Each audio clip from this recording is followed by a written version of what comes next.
Merci à Chérif Cheikh Ahmed Tidiane Chérif Diop pour toutes ces informations. Mesdames, Messieurs, merci de nous recevoir chez vous. C'est avec beaucoup de plaisir que nous avons sur ce plateau Mamadou Seck. Bonsoir. Bonsoir, Farouk. Alors, Mamadou Seck, vous êtes spécialiste des questions électorales, analyste politique également. Alors, nous avons la liste des 21 candidats qui ont passé l'étape du contrôle des parrainages. Nous avons Boubacar Camara, Déthié Fall, donc Cheikh Tidiane Dièye, Daouda Ndiaye, Karim Wade, Habib Sy, Khalifa Sall, Anta Babacar Ngom, Amadou Ba, Rose Wardini, Idrissa Seck, Aliou Mamadou Dia, Serigne Mboup, Pape Djibril Fall, Mamadou Lamine Diallo, Mahamad Boun Abdallah Dionne, El Hadj Malick Gakou, Aly Ngouille Ndiaye, El Hadj Mamadou Diao, Bassirou Diomaye Faye et Thierno Alassane Sall. Remarque, ce second tour de passage des candidats semble plus aisé. Il y a eu plus de validés qu'au premier tour, 9. Et là, nous avons eu beaucoup plus qui sont passés. Qu'est-ce qui l'explique? Alors, ce serait à chaud comme ça, très risqué de chercher à donner des explications de fond. Ce que je peux dire, c'est peut-être que les candidats se sont ravisés. Ils ont peut-être amélioré le dispositif de collecte. Ils se sont corrigés sur le terrain. Et je présume aussi que le fait de passer au premier tour donne plus de visibilité et plus d'opportunités de voir là où il faut s'appuyer, sur quel curseur pour se corriger. Ça aussi, ça peut être un élément. L'autre élément, c'est potentiellement aussi, parce que si vous voyez bien, il y a eu une pression qui a été exercée sur le Conseil constitutionnel, sur la Commission, etc. Je ne dirais pas que c'est ça, mais je pense quelque part que ça a été un peu un dégel qui a permis au moins d'arriver à ça. Mais fondamentalement, je reste convaincu que c'est le fait quand même d'avoir fait des redressements entre-temps par les candidats en améliorant le dispositif de collecte, en identifiant les niches d'erreurs pour les corriger et arriver à avoir ce résultat. On a parlé donc de ceux qui sont passés, mais il y a des recalés et pas des moindres. Bougane Gueye Dany, Mimi Touré, Abdoul Mbaye, l'ancien Premier ministre. Je ne parle même pas des premiers recalés.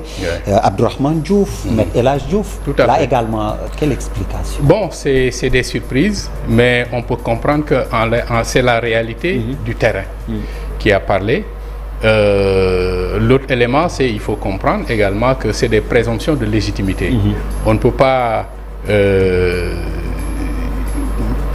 pas les mettre sur la touche pensant qu'ils ne représentent rien. Si vous regardez bien, c'est vraiment sur quelques milliers de parrainages que ça s'est joué. Ça veut dire qu'ils restent légitimes. C'est juste qu'ils n'ont pas atteint le niveau. Maintenant, c'est la réalité, c'est la loi de la démocratie. Il est arrivé des fois, vous voyez Jospin, comment il a été éliminé à la grande surprise de tout le monde. Ça, c'est aussi les secrets du vote. C'est des surprises qui se créent. On ne peut pas tout de suite sur le show comme ça donner des explications, mais avec le temps, avec le recul, avec des évaluations, et c'est là où je les invite. Je pense qu'il serait bien qu'ils s'arrêtent pour évaluer et voir un peu ce qui a marché et ce qui n'a pas marché. Peut-être que c'est à l'issue de ces étapes d'évaluation qu'on pourra y voir un peu plus clair. Il y a une autre catégorie, des recalés, mais avec des fichiers introuvables. D'ailleurs, ils se sont constitués en front, je vais les appeler ainsi. Ils veulent que le Conseil constitutionnel aille au fond et qu'il ne s'arrête pas juste à la forme. Oui, leur fichier n'était pas exploitable. Qu'est-ce que vous pensez également de cette catégorie? C'est un combat légitime à mener.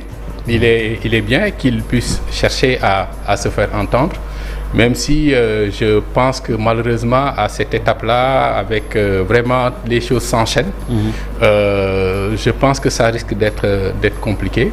Mais on ne peut pas leur donner ce droit-là de vouloir quand même chercher à trouver des gains de cause en cherchant justement à voir comment est-ce que leurs documents leurs fichiers peuvent être exploités. Je pense que fondamentalement cette étape aussi a fait face à des défis technologiques. Et je reste convaincu que pour les prochaines années, pour les prochains processus, il serait bien de sécuriser davantage cette phase-là, puisque quand même c'est quelque chose de très sérieux, et convoquer un argumentaire selon lequel votre fichier est introuvable, quand même ça peut être frustrant. Inexploitable. Inexploitable, ça quand même ça peut être incompréhensible, mais de tous les bords, puisqu'il est probable aussi que ces candidats n'aient pas eu tout le support technologique nécessaire pour pouvoir pourtant, relever il y a eu des défis. séminaires qui se sont tenus à l'initiative aussi bien de la DGE que du Conseil constitutionnel. Oui, mais à côté de ces séminaires, il y a tout un appareil dont vous devez vous doter pour pouvoir objectivement gérer cette étape-là. Et c'est un gros défi, c'est le défi de la technologie. On parlera de ces appareils, comme vous le dites. Et comme vous l'avez évoqué, forcément, il y a eu coup de pression. Mais c'est issu de la polémique qu'il y a eu autour de ces vérifications et contrôles. Alors, faut-il des concertations, encore des concertations, autour de quelles questions? Les critères, les filtres, le logiciel, les commissions, ça doit tourner autour de quoi finalement? Moi, je pense qu'à cette étape-là, on a fini de se concerter. C'est l'étape de l'opérationnel. Oui. Donc, moi, je parle de l'avenir déjà. Absolument. Moi, je pense que excellent. Pour ça, vous savez, les étapes du processus électoral, selon les normes et standards internationaux, il y en a 7. Et la 7e étape, c'est l'évaluation. Et vous ne pouvez pas évaluer si vous ne faites pas le point, l'état des lieux, vous ne discutez pas pour pouvoir justement arriver à des réformes. Et c'est au moment des réformes qu'il faudra maintenant se retrouver autour de la table et puis améliorer ce qui peut l'être. Et sur ces réformes-là aussi, je voudrais un peu convoquer les expériences du passé. Vous savez, le Sénégal a, depuis 1982, où on s'est doté du vrai code électoral qui répond aux normes et standards internationaux. C'est en 1982. De 82 à aujourd'hui, on a fait 30 revues du code électoral. C'est énorme. Le document, la loi électorale est instable. Ce qui veut dire que généralement, on le laisse entre les mains des acteurs politiques. Il serait bon de le sanctuariser, de pouvoir le stabiliser définitivement. Et dans ça, on pourra potentiellement discuter, évaluer, s'asseoir autour de la table et surtout élargir les espaces de discussion et ne pas laisser le code entre les mains uniquement des acteurs politiques.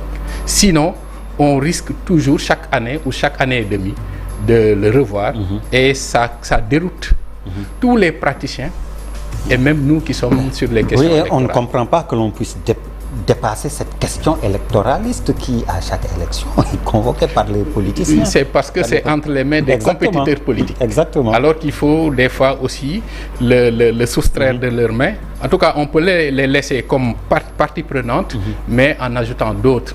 Et une loi électorale nécessite même des stratégies prospectives. Parce qu'en réalité, le fait même de voir aujourd'hui des bassins électoraux qui se développent, etc., va demander qu'on puisse anticiper sur quel dispositif, quel système, quel modèle pour gérer des flux, pour gérer, je ne sais pas moi, toute la logistique électorale, etc. Mais pour ça, il faut de la prospective. Et dans la revue, moi j'ai participé à la revue du code électoral en 2012. J'ai assisté le président Mazin Ndiaye dans les travaux. Il était le président de la commission. Mais il n'y avait que des acteurs politiques avec la société civile et l'administration électorale. On aurait souhaité avoir par exemple un démographe. Par exemple, pourquoi pas?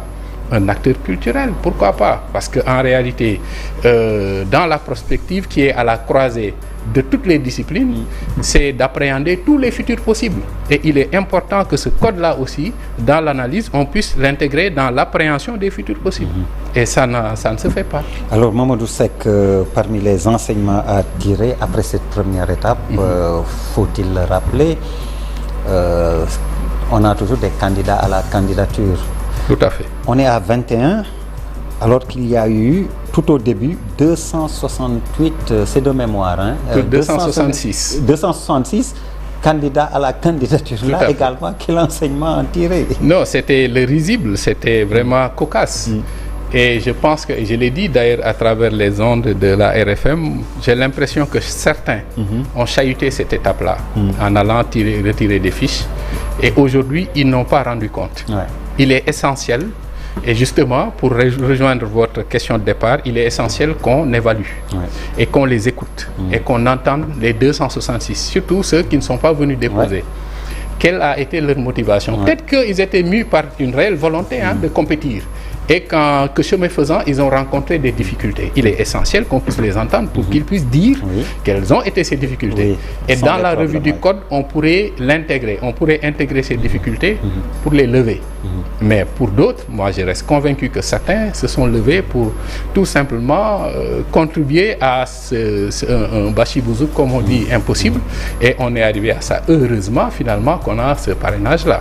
Sinon, on aurait quand même frisé le ridicule. Alors, pour les 266, est-ce qu'il n'aurait pas été plus simple de demander la caution avant le retrait et de régler tout simplement le problème ainsi? Tout à fait. Je l'ai suggéré. Il serait bien, à l'étape du retrait des fiches, qu'on puisse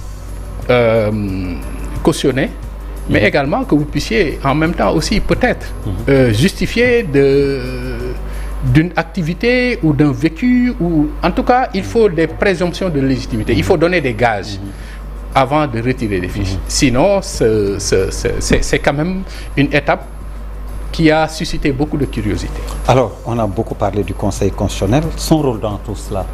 Le Conseil constitutionnel joue un rôle, en réalité, moi j'ai été un peu dérouté par le rôle qu'on a fait jouer le Conseil constitutionnel durant cette étape-là. Le Conseil constitutionnel n'est pas un organe de gestion. Voyez-vous, on peut comprendre toutefois à la décharge de l'État, de l'administration électorale, etc., qu'on est dans une phase d'apprentissage du parrainage. Et que donc, probablement, ils n'ont pas encore fini de définir un modèle abouti. Donc ça peut se comprendre et ça n'a pas gêné nullement. Mais à l'avenir, il serait bon même de protéger le Conseil constitutionnel en sortant ce dispositif-là de contrôle opérationnel du Conseil constitutionnel, puisque le Conseil n'est pas dans les opérations électorales. Ça, pour ceux qui sont dans l'ingénierie électorale, ils savent qu'on est là dans une situation impropre où le Conseil constitutionnel a joué quelque part un rôle d'organe de gestion dans une certaine mesure, alors que ce n'est pas son rôle. Il faudra le laisser à l'avenir dans sa position, dans sa posture d'organe qui gère le contentieux, qui même joue un rôle au moment de la proclamation, etc. Et tous les aspects opérationnels mettent en place la commission comme elle est faite et que j'approuve, et en le rendant indépendant, en le sortant du cadre du Conseil constitutionnel. Alors le fichier également, on en a parlé, l'accessibilité de ce fichier, même aux citoyens. Absolument. Là également, quelle remarque vous faites? Non, je pense que le fichier, il y a quelques incongruités. Parce que, bon, la loi, l'article 11 du Code électoral le dit, c'est à 15 jours que les candidats peuvent avoir accès au fichier. Et en même temps, dans la partie réglementaire du Code électoral, à l'article R76, il est dit que le citoyen peut dénoncer un candidat qui aurait mis son nom sur des listes de parrainage. Mais comment il peut le savoir s'il n'a pas accès au fichier? Alors qu'à cette étape-là, on n'est pas à 15 jours et que donc le fichier n'est pas encore public, accessible. Donc il y a quelques incohérences qu'il faudra corriger peut-être à l'avenir. Et ça revient à mon argumentaire de départ, c'est qu'on est toujours dans une phase d'apprentissage, même si bien évidemment, pour une élection présidentielle tellement sérieuse, il faut quand même arriver à corser tout le dispositif législatif afin qu'il n'y ait pas des failles. Parce que c'est des questions d'intégrité quand même du système électoral. Mamadou Seck, parlons aussi des doublons. Oui. La star de ces parrainages, du contrôle, de vérification, etc. Ces doublons aussi, comment ça s'explique, rapporté aussi à l'aune de la fiabilité des appareils de collecte? Comment cela s'est fait? Comment les gens ont procédé? Le travail sur le terrain? Alors, les doublons, en réalité, c'est vraiment un sac de nœuds, quoi. On n'a pas trop bien compris. On peut bien évidemment, et certains de mes amis de la société civile ont convoqué et pour le critiquer un peu la fiabilité du fichier électoral.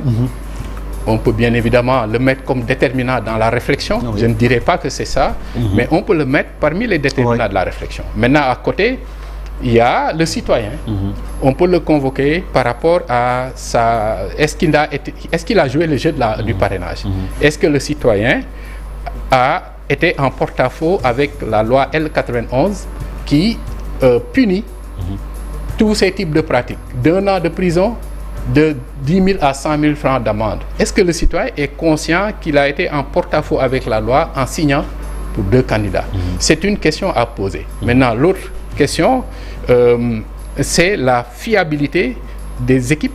Vous me direz que, ou alors certains acteurs politiques à l'étape actuelle, comme disent les Wolofs, mais je pense qu'à l'étape actuelle, il faudra qu'ils interrogent aussi, qu'ils questionnent la fiabilité de leur dispositif de collecte. Exemple, un doublon interne veut dire qu'un citoyen s'est inscrit 2 fois. Est-ce que les équipes de collecte n'ont pas fait du remplissage en un mois donné? Est-ce que le citoyen a été digne de confiance? Est-ce que 2 collecteurs n'ont pas collecté une même personne dans le même camp? C'est des questions à poser.